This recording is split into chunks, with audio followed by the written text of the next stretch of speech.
অডিয়াস বা বিতর্কিত বিদেশি ঋণ অভিযোগ তুলে আপোষের পথে হাঁটছে অন্তর্বর্তী সরকার। এবং সর্বশেষ জানাবো, ত্রিপক্ষীয় প্ল্যাটফর্ম গঠন করছে বাংলাদেশ, চীন, পাকিস্তান, চিন্তায় ভারত। এতক্ষণ শুনছিলেন সংবাদ শিরোনাম, এবার বিস্তারিত। অডিয়াস বা বিতর্কিত বিদেশি ঋণ অভিযোগ তুলে আপোষের পথে হাঁটছে অন্তর্বর্তী সরকার। কোনো দেশের স্বৈরাচার বা দুর্নীতিগ্রস্ত সরকার যখন জনগণের উপকারের কথা মাথায় না রেখে দুর্নীতি ও লুটপাটের উদ্দেশ্যে বিদেশি ঋণ নেয়, তাই অডিয়াস ডেট বা বিতর্কিত বিদেশি ঋণ হিসেবে পরিচিত।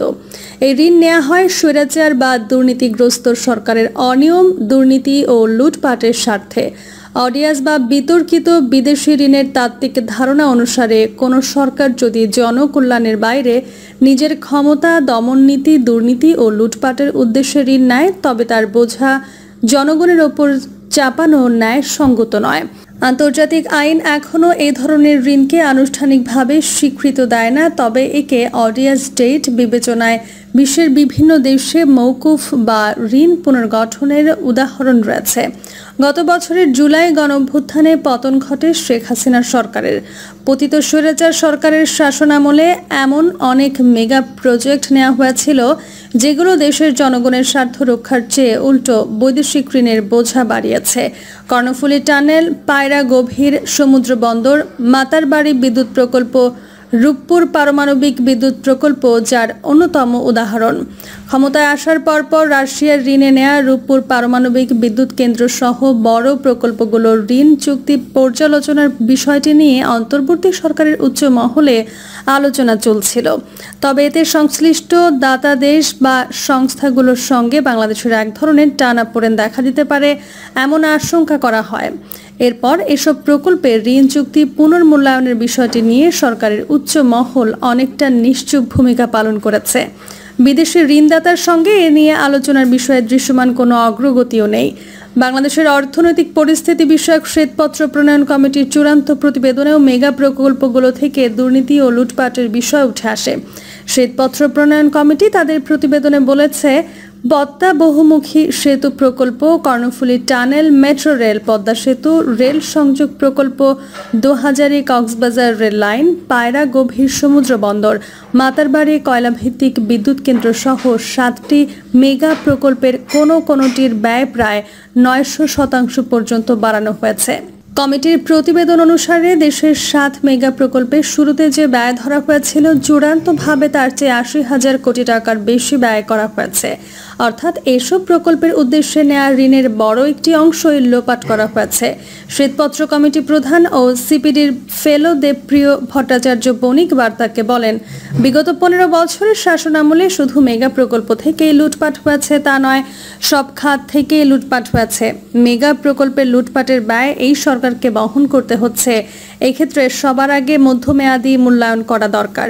বিষয়টি আমরা শ্বেতপত্রে তুলে ধরেছি। আমাদের বার্ষিক কত বিলিয়ন ডলার সুদ পরিশোধে ব্যয় করতে হয় এবং কত ডলার আমাদের সক্ষমতা রয়েছে সেটিও বিবেচনা করতে হবে। শুধু যে বিগত সরকারের ঋণের সুদ পরিশোধ করতে হচ্ছে তা নয়, বর্তমান সরকার বাজেটের জন্য বিদেশি ঋণ নিয়েছে, সেটিও আগের ঋণের সঙ্গে যুক্ত হবে। মধ্যমেয়াদী মূল্যায়নের মাধ্যমে এটির সমাধান করতে হবে। বিশ্বের বিভিন্ন দেশে দুর্নীতিগ্রস্ত বা স্বৈরাচার সরকারের নেয়া ঋণকে অডিয়াস ডেট বিবেচনা করে মওকুফ বা ঋণ পুনর্গঠনের উদাহরণ রয়েছে। 2008 সালে ইকুয়েডরের প্রেসিডেন্ট রাফায়েল কোরেয়া ঘোষণা দেন যে তাদের দেশের বৈদেশিক ঋণের একটি বড় অংশ জনবিরোধী ছিল। তিনি প্রায় $3 বিলিয়ন ঋণ বাতিল করে তা কম দামে পুনঃক্রয় করেন। একইভাবে ইরাকেও সাদ্দাম হোসেনের শাসনামলে নেওয়া প্রায় $120 বিলিয়ন ঋণকে যুক্তরাষ্ট্র ও প্যারিস ক্লাবের নেতৃত্বে অনৈতিক বিবেচনায় প্রায় 80% পর্যন্ত মওকুফ করা হয় 2003 সালের পর। কিউবায় ফিদেল কাস্ত্রোর নেতৃত্বে বিপ্লবী সরকার ক্ষমতায় আসার পর বাতিস্তা সরকারের সব বিদেশি ঋণকে অডিয়াস হিসেবে ঘোষণা করে। পশ্চিমা শক্তি একে গ্রহণ না করলেও তৎকালীন সোভিয়েত ইউনিয়নের সহায়তায় কিউবা এই ঋণ উপেক্ষা করে। 2016 সালে মোজাম্বিকের গোপনে নেয়া প্রায় $2 বিলিয়ন বিদেশি ঋণ জনসমক্ষে আসে। এই ঘটনাকে আন্তর্জাতিক সম্প্রদায় এক প্রকার অডিয়াস ডেট স্ক্যান্ডাল বলেই দেখে। ঋণদাতারা পরে কিছু ঋণ পুনর্গঠন করে। দক্ষিণ আফ্রিকার শ্বেতাঙ্গ স্বৈরশাসন হাইতির দুভালিয়ে পরিবারের একই ধরনের ঋণের নজির রয়েছে। এই মুহূর্তে এমন ঋণ নিয়ে বিতর্ক চলছে লেবানন, গ্রিস, জাম্বিয়া, শ্রীলঙ্কা সহ বেশ কয়েকটি দেশে। মাহিন্দার রাজাপাকসের শাসনামলে চীনের কাছ থেকে নেয়া বিপুল ঋণকেও অনেকে অডিয়াস বলে অভিহিত করেন। হাম্বানটোটো বন্দর এবং ম্যাটালো বিমানবন্দরের মতো বিতর্কিত মেগা প্রকল্পে এসব ঋণ ব্যয় হয়। এসব প্রকল্প কখনোই লাভজনক হয়নি, বরং ঋণ পরিশোধে শ্রীলঙ্কার বৈদেশিক রিজার্ভ নিঃশেষ হয়ে যায়। স্থানীয় বিশ্লেষকরা এই ঋণকে অডিয়াস বললেও আন্তর্জাতিকভাবে এখনও তা স্বীকৃতি পায়নি। শ্রীলঙ্কা সরকার আনুষ্ঠানিকভাবে এসব ঋণকে অডিয়াস না বললেও দাতাদের সঙ্গে ঋণ পুনর্গঠন চুক্তি সম্পন্ন করেছে। বাংলাদেশ সরকারের ঋণের তথ্য পর্যালোচনা করে দেখা যায়, স্বাধীনতার 47 বছর পর তথা 2018-19 অর্থ বছর শেষে দেশি বিদেশি উৎস থেকে সরকারের নেয়া ঋণ স্থিতি ছিল 8,73,236 কোটি টাকা। কিন্তু মাত্র 5 বছর পর 2023-24 অর্থ বছরে এসে ঋণের এই স্থিতি 19,22,655 কোটি টাকা ছাড়িয়ে যায়। সেই হিসেবে এই 5 বছরে সরকারের ঋণ বাড়ে 10,49,419 কোটি টাকা। অর্থাৎ স্বাধীনতা পরবর্তী 47 বছরে সরকার যে পরিমাণ ঋণ নিয়েছে, মাত্র 5 বছরে তার চেয়ে বেশি ঋণ নিয়েছে পতিত শেখ হাসিনা সরকার। সরকারি এই ঋণের মধ্যে 9,40,729 কোটি টাকা নেওয়া হয়েছে দেশের অভ্যন্তরীণ উৎস থেকে। বাকি 9,81,926 কোটি টাকা এসেছে বিদেশি উৎস থেকে। ছাত্র জনতার গণ অভ্যুত্থানের মুখে গত বছরের 5 আগস্ট দেশ থেকে পালিয়ে যাওয়ার সময় দেশের ঘাড়ে প্রায় 20 লাখ কোটি টাকা ঋণের বোঝা চাপিয়ে গিয়েছেন তিনি। সংশ্লিষ্টরা বলছেন, উন্নয়নের কথা বলে লুটপাটের উদ্দেশ্যে বাজ বিচারবিহীন প্রকল্পে অর্থের অপব্যবহারের কারণেই সরকারের ঋণ এতটা স্ফীত পাচ্ছে। এসব ঋণের বেশ কিছু অংশ অডিয়াস ডেট হিসেবে বিবেচনা করা যেতে পারে বলে মনে করেন অর্থনীতি বিশ্লেষকরা। বিষয়টি নিয়ে জানতে চাইলে অর্থনীতিবিদ আনু মোহাম্মদ বণিক বার্তাকে বলেন, আওয়ামী লীগ সরকারের সময় মেগা প্রকল্পগুলো অনেক প্রকল্প নেওয়া হয়েছে যেগুলোয় অনিয়ম দুর্নীতির চিত্র তুলে এনেছে শ্বেতপত্র কমিটি।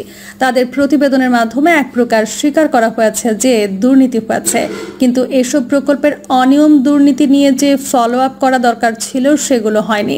রাষ্ট্রের ক্ষতি হয়, জনসমর্থন নেই এমন প্রকল্প বাস্তবায়ন করা হলে তার দায় কেন জনগণ মেটাবে? বিশ্বের বহু দেশে রাজনৈতিক ফায়দা লুটতে বিদেশি ঋণে প্রকল্প নেওয়া হয়েছে। উপযোগিতা না থাকার কারণে এসব অডিয়াস ডেট নামে পরিচিত ঋণ সংক্রান্ত বিষয় থেকে বেরিয়ে আসার পদ্ধতিও এখন চর্চা হচ্ছে। সরকার কেন সেদিকে যাচ্ছে না?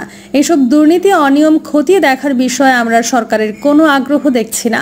16 বছরের শাসন আমলে শেখ হাসিনা সরকারের শ্বেতহস্তি প্রকল্পগুলোর অন্যতম কর্ণফুলী টানেল প্রকল্পটি বাস্তবায়নে খরচ হয়েছে 10,689 কোটি টাকা। এর মধ্যে 6,070 কোটি টাকার চীনা ঋণ 2% সুদ সহ আগামী 20 বছরে পরিশোধ করতে হবে। টানেলের নির্মাণ ব্যয় তুলে আনার সহ পরিচালন ও রক্ষণাবেক্ষণ খরচ তুলে আনার একমাত্র মাধ্যম যানবাহন থেকে আদায় হওয়া টোল। টানেলটি 2023 সালের অক্টোবরে চালু হয়। এটি নিয়ে যানবাহন চলাচলের যে সম্ভাবনার কথা শোনানো হয়েছিল তা এখন গাল গল্পে পরিণত হয়েছে। টানেল থেকে টোল বাবদ আয় করা অর্থ দিয়ে ঋণ শোধ দূরের কথা, পরিচালনা ও রক্ষণাবেক্ষণের খরচই উঠছে না। শুধু কর্ণফুলী টানেল নয়, বিগত সময়ের বেশিরভাগ প্রকল্পে এমন ফরমায়েশি পূর্বাভাস বা প্রাক্কলন করা হয়েছে মূলত প্রকল্পগুলোকে বাস্তবায়নযোগ্য হিসেবে দেখানোর জন্য। পটুয়াখালীর পায়রাকে সমুদ্রের অন্যতম প্রবেশদ্বার হিসেবে প্রতিষ্ঠার উচ্চাভিলাষী পরিকল্পনা নিয়েছিল বিগত আওয়ামী লীগ সরকার।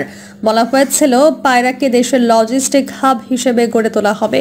এজন্য সেখানে গভীর সমুদ্র বন্দর, কয়লাভিত্তিক বিদ্যুৎ কেন্দ্র, এলএনজি টার্মিনাল নির্মাণ সহ নানা উন্নয়ন প্রকল্প নেওয়া হয়। যদিও সংশ্লিষ্টরা বলছেন পায়রায় সমুদ্র বা নদী বন্দর নয়, বরং একটি ঘাট হতে পারত। বিপুল বিনিয়োগ ও ব্যয়ের পর এখন প্রকল্পটি থেকে সরে আসাও যাচ্ছে না। এই কারণে পায়রা বন্দর প্রকল্পকে অর্থনীতির জন্য বিষ ফোড়া বলে মন্তব্য করেছেন পরিকল্পনা উপদেষ্টা ওয়াহিদ উদ্দিন মাহমুদ। ক্যাপিটাল ড্রেজিং ও রক্ষণাবেক্ষণের মাধ্যমে পায়রা নদীর রাবনাবাদ চ্যানেলের গভীরতা বাড়াতে দেশের ইতিহাসের সবচেয়ে ব্যয়বহুল ড্রেজিং প্রকল্প হাতে নিয়েছিল আওয়ামী লীগ সরকার। প্রকল্পে ব্যয় হয়েছে 6,500 কোটি টাকার বেশি। এর বেশিরভাগই নির্বাহ হয়েছে রিজার্ভের অর্থ দিয়ে গঠিত বাংলাদেশ অবকাঠামো উন্নয়ন তহবিল থেকে নেয়া $500 মিলিয়ন মাধ্যমে। খননের মাধ্যমে গত বছরের মার্চের মধ্যেই গভীরতা 10.5 মিটারে উন্নীত করা হয়, কিন্তু এরপর প্রকল্পের খনন কার্যক্রমের আনুষ্ঠানিকতা শেষ হওয়ার আগেই পলি পড়ে ভরাট হতে থাকে রাবনাবাদ চ্যানেলের তলদেশ। বর্তমানে এই চ্যানেল দিয়ে বড় জাহাজ চলাচল অসম্ভব হয়ে পড়েছে। এ অবস্থায় দেশের ডলার সংকটের মধ্যেও চ্যানেলটি খননে বিআইডিএফ এর মাধ্যমে রিজার্ভ থেকে দেয়া $50 কোটি পুরোটাই অপচয় হয়েছে বলে মনে করছেন সংশ্লিষ্টরা। দেশের বিদ্যুৎ ঘাটতি পূরণের জন্য রাশিয়ার কাছ থেকে বিপুল পরিমাণ ঋণ নিয়ে বাস্তবায়ন করা হচ্ছে রূপপুর পারমাণবিক বিদ্যুৎ প্রকল্প। প্রিয় দর্শক, এই ছিল এখনকার সর্বশেষ সংবাদ। আপডেট সব সংবাদ পেতে চ্যানেলটি সাবস্ক্রাইব করে বেল আইকনটি ক্লিক করে রাখুন।